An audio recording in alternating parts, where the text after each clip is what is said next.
نسألك يا ربنا ويا سيدنا ويا خالقنا ويا رازقنا، نسألك يا الله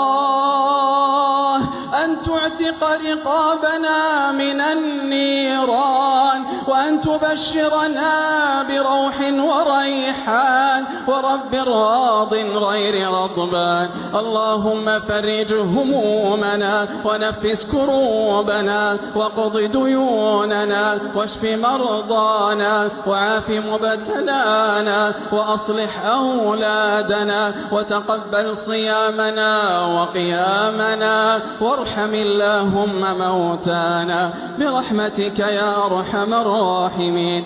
لا إله إلا الله، لا إله إلا الله العظيم الحليم، لا إله إلا الله رب العرش العظيم، لا إله إلا الله رب السماوات ورب الأرض ورب العرش الكريم.